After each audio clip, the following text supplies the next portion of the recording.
Hi friends, good evening.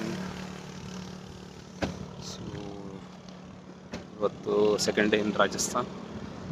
So it's very hot summer ಅಥವಾ ಏನಂತ ಹೇಳ್ಬೋದು. ಅಂದರೆ ಎಷ್ಟು ಬಿಸಿಲಿರುತ್ತೆ ಅಂದರೆ ನಿಮ್ಗೆ ಹೇಳೋಕ್ಕಾಗಲ್ಲ. ಇದು 6 ಗಂಟೆ ಟೈಮ್, ಬಟ್ ನೋಡಿ ಇಲ್ಲಿ ಎಷ್ಟು ಬಿಸಿಲಿದೆ ಅಂತ ನೀವೇ ನೋಡ್ಬೋದು. ಇದು ಹೇಳೋಕ್ಕೂ ಆಗಲ್ಲ, ಅಷ್ಟೊಂದು ಬಿಸಿಲು.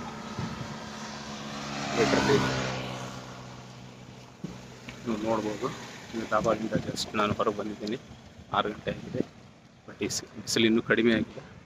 ಇಲ್ಲಿ ನಿಮಗೆ ಹೊತ್ತು ಮಡಗೋದು ಅಂದರೆ ಈವ್ನಿಂಗ್ ಸಾಯಂಕಾಲ ಆಗಬೇಕಂದ್ರೆ 8 ಗಂಟೆ ಆಗುತ್ತೆ. 8 ಗಂಟೆ ಆದಮೇಲೆ ಕತ್ತಲಾಗುತ್ತೆ. ಸೊ ಇಲ್ಲಿ ನೋಡ್ಬೋದು ನೀವು.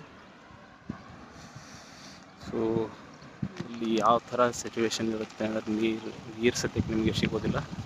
But survival is very difficult. ನಿಮಗೆ ಇಲ್ಲಿಯ ಒಂದು ವೆದರ್ ವೆರಿ ಟಫ್ ಇರುತ್ತೆ. ನೋಡ್ಬೋದು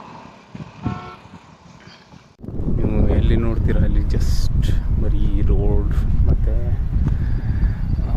ಬರೀ ಭೂಮಿಯೇ ಕಾಣುತ್ತೆ ನಿಮಗೆ. ಎಲ್ಲಿನೂ ಗಿಡ ಕಾಣೋದಿಲ್ಲ, ಏನೂ ಕಾಣೋದಿಲ್ಲ. ಬಟ್ ಗಾಳಿ ಇರುತ್ತೆ, ಸ್ವಲ್ಪ ಗಾಳಿ ಇರುತ್ತೆ. ಹ್ಯುಮಿಡಿಟಿ ಇರಲ್ಲ, ಗಾಳಿ ಇರುತ್ತೆ. ನಿಮಗೆ ಒಂದು ಒಳ್ಳೆಯ ವ್ಯೂ ಮಾತ್ರ ಇರುತ್ತೆ. Like you enjoy the view. ಒಂಥರ ಡಿಫ್ರೆಂಟ್ ವ್ಯೂ. ನೋಡಿ ಅಲ್ಲಿ ನೋಡ್ಬೋದು ನೀವು, ಕುರಿಗಳನ್ನು ಸಾಕಿದ್ದಾರೆ, ಕುರಿಗಳು ಮೇಯ್ತಾ ಇದ್ದಾವೆ. ನೋಡಿ ಇಲ್ಲಿಯ ಒಂದು ಯಾವ ಥರ ಇಲ್ಲಿನೂ ಕುರಿಗಳನ್ನು ಸಾಕ್ತಾರೆ, ಇಲ್ಲಿನೂ ರೈತರಿದ್ದಾರೆ. ಆದರೆ ವೆರಿ ಟಫ್ ಸಿಚುವೇಶನ್ಸ್. ಇಲ್ಲಿ ಕುರಿಗಳು ಆಯಿತು, ಯಾವುದಾದ್ರೂ ಜಾನುವಾರುಗಳಾಯ್ತು ಸಾಕಿದರೆ ಅವುಗಳಿಗೆ ನೀರಿಂದ ಪ್ರಾಬ್ಲಮ್ ಭಾಳ ಆಗುತ್ತೆ. ಬಟ್ ಅವರು ಮ್ಯಾನೇಜ್ ಮಾಡ್ತಾರೆ. ಇಲ್ಲಿ ಸ್ವಲ್ಪ ನೀರಿದೆ, ಅಲ್ಲಿ ನೋಡ್ಬೋದು ನೀವು, ಸ್ವಲ್ಪ ಕೆರೆಗಳಿದ್ದಾವೆ, ಎಲ್ಲ ಇದ್ದಾವೆ. ಸೊ ಇಟ್ಸ್ ಲೈಕ್ ಒಂದು ಮರುಭೂಮಿಯಲ್ಲಿ ಬದುಕೋದು ಅಷ್ಟು ಸರಳ ಜೀವನ ಅಲ್ಲ. ಸೊ ಇಲ್ಲಿ ನೋಡ್ಬೋದು, ನಾನು 2 ದಿವಸದಿಂದ ಅಬ್ಸರ್ವ್ ಮಾಡ್ತಾಯಿದ್ದೀನಿ. Very tough. ಇಲ್ಲಿ ಇರಬೇಕಾದ್ರೆ ಭಾಳ ಟಫ್ ಬೇಕು. ನೋಡಬೇಕು. ಈಗ 6 ಗಂಟೆ ಆದ್ರೂ ಇಷ್ಟೊಂದು ಬಿಸಿಲಲ್ಲಿ ನಡೀತಾ ಇದ್ದೀನಿ. ನನಗೆ ಬೆವರು ಬರ್ತಾಯಿದೆ. ಸೊ ನೋಡ್ಬೋದು ನೀವು ಎಲ್ಲನೂ ಜಸ್ಟ್ ಹೈವೇ. ಇದು ನ್ಯಾಷನಲ್ ಹೈವೇ ಇರುತ್ತೆ. ಇಲ್ಲಿ ನಿಮಗೆ ಕುರಿಗಳನ್ನು ಸಾಕಿದ್ದಾರೆ.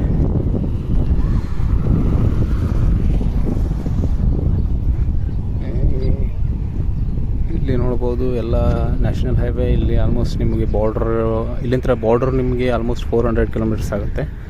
ಇದು ಏರಿಯಾ ಬಂದುಬಿಟ್ಟು ಬಾಪ್ ಅಂತ ಒಂದು ಏರಿಯಾ ಬರುತ್ತೆ, ಅಂದರೆ ಒಂದು ಸಿಟಿ. ಸೊ ಇಲ್ಲಿಂದ ನಿಮಗೆ ರಾಜಸ್ಥಾನ್ ಆ್ಯಕ್ಚುಯಲ್ ಮರುಭೂಮಿ ಬಂದಿಟ್ಟು 400 ಕಿಲೋಮೀಟರ್ಸ್ ಆಗುತ್ತೆ. ಸೊ ಈ ಕಡೆನೇ ಹೋಗುತ್ತೆ ಇದು ರೋಡು, ನ್ಯಾಷನಲ್ ಹೈವೇ. ಸೊ ಇಲ್ಲಿ ನೀವು ನೋಡ್ಬೋದು, ಇಲ್ಲಿ ಒಂದು ಕಲ್ಚರ್ ಆಯಿತು, ಇಲ್ಲಿ ಒಂದು ಎಲ್ಲ ಡಿಫ್ರೆಂಟ್ ಇದೆ. ಅದನ್ನು ನೀವು ಇಲ್ಲಿ ಬಂದ್ರೇ ನಿಮಗೆ ಅದು ಅರ್ಥ ಆಗುತ್ತೆ, ಹೇಗೆ ಇಲ್ಲಿ ಒಂದು ಅಟ್ಮಾಸ್ಫಿಯರ್ ಇರುತ್ತೆ, ಒಂದು ಯಾವ ಥರ ಇಲ್ಲಿ ಜನ ಬದುಕ್ತಾರೆ ಅನ್ನೋದು. Very tough situations. ನಾನಂತೂ ಇವತ್ತು ಇಲ್ಲೇ ಹೋಟೆಲಲ್ಲೇ ರೆಸ್ಟ್ ಮಾಡಬೇಕಾಯ್ತು. ಇವತ್ತು ಸೈಟ್ ವಿಸಿಟ್ ಇರಲಿಲ್ಲ ಡ್ಯೂ ಟು ವೆದರ್ ಕಂಡೀಷನ್ಸ್.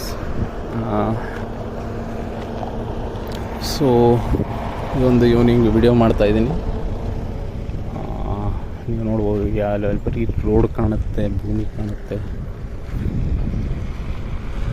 ಈ ಕಡೆಯಿಂದ ರೋಡ್ ಕ್ರಾಸ್ ಮಾಡ್ತಾಯಿದ್ದೀನಿ. ಇಲ್ಲಿ ನೋಡ್ಬೋದು, ಜಸ್ಟ್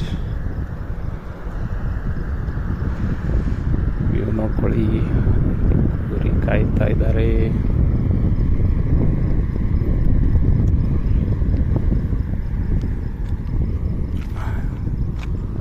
ಕಾಣುತ್ತೆ ನೋಡಿ, ಗುರಿ ಕಾಯ್ತಾ ಇದ್ದಾರೆ, ವೇಟ್ ಮಾಡ್ತಾ ಇದ್ದಾರೆ.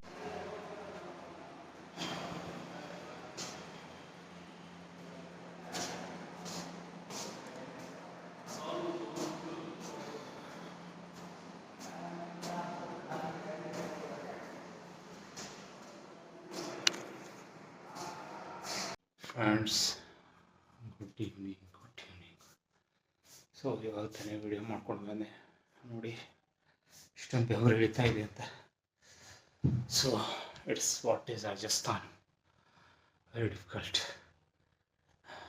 ಇವಾಗ ಎಷ್ಟು ಗಂಟೆ ಆಗ್ತಿದೆ ಅಂದರೆ ಈವ್ನಿಂಗ್ 7 ಗಂಟೆ ಆಗ್ತಾಯಿದೆ. ಬಟ್ ಸ್ಟಿಲ್ ಇನ್ನು ಬಿಸಿಲು ಮುಗಿತಾ ಇಲ್ಲ. ಸೊ ಇಲ್ಲಿ 8 ಗಂಟೆಗೆ ನಿಮಗೆ ಆ್ಯಕ್ಚುಲಿ ಕತ್ಲಾಗೋದು ಅಂದರೆ ಇಟ್ಸ್ ವೆರಿ ಡಿಫಿಕಲ್ಟ್. ಸ್ವಲ್ಪ ಹೊತ್ತು ನೀವು ಈ ಟೈಮಲ್ಲಿ ಬಿಸಿಲಲ್ಲಿ ನಿಂತರೆ ಬೆವರು ಬಿಟ್ಟು ಹೋಗ್ಬಿಡುತ್ತೆ, ಪೂರ ಡಿಹೈಡ್ರೇಟ್ ಆಗಿ ಹೋಗ್ಬಿಡ್ತೀರ. So it's another day in Rajasthan. ಇಲ್ಲಿ ಕಂಪಲ್ಸರಿ ನೀವು ಎಕ್ಸಿ ರೂಮ್ ಬೇಕೇ ಬೇಕು, ಇಲ್ಲ ಅಂದರೆ ಸರ್ ಭಾಳ ಡಿಫಿಕಲ್ಟ್ ಆಗುತ್ತೆ.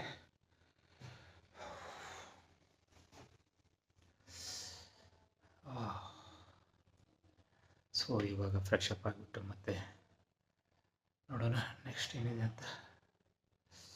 Okay, I will try to cover everything in Rajasthan. ನನ್ನ ಡೈಲಿ ರುಟೀನ್ ಎಲ್ಲನೂ ಹೀಗೆ ನಾನು ಫಾಲೋ ಮಾಡ್ತಾಯಿದ್ದೀನಿ. ವರ್ಕ್ ಲೊಕೇಶನ್ಸ್, ಯಾವ ಥರ ಸೈಟ್ ವಿಸಿಟ್, ಆದಷ್ಟು ಎಲ್ಲನೂ ಹೇಳೋಕ್ಕೆ ಟ್ರೈ ಮಾಡ್ತೀನಿ. ನನಗೂ ಇದೊಂದು ಹೊಸ ಅಪರ್ಚುನಿಟಿ ಮತ್ತು ಒಂದು ಡಿಫ್ರೆಂಟ್ ಅಪರ್ಚುನಿಟಿ. ಫಸ್ಟ್ ಟೈಮ್ ನಾನು ಈ ಥರ ಟ್ರಾವೆಲ್ ಮಾಡ್ತಾಯಿದ್ದೀನಿ, ಆ್ಯಂಡ್ ಫಸ್ಟ್ ಟೈಮ್ ಈ ಥರ ಒಂದು ಜಾಬ್ ಮಾಡ್ತಾಯಿದ್ದೀನಿ. So everything is different. Desk job ಬೇರೆ, ಟ್ರಾವೆಲಿಂಗ್ ಜಾಬ್ ಬೇರೆ, ಇದು ಎಲೆಕ್ಟ್ರಿಕಲ್ ಫೀಲ್ಡ್ ಜಾಬ್ ಬೇರೆ. So completely different. Let's see how it goes. Please subscribe my channel, don't forget. Please subscribe, share. Your support is important to us. Please subscribe ಮಾಡಿ, share ಮಾಡಿ. ನಿಮ್ಮ support ನನಗೆ ಭಾಳ important ಇದೆ. ಮತ್ತೆ next ವಿಡಿಯೋದಲ್ಲಿ ಭೇಟಿಯಾಗೋಣ. Thank you.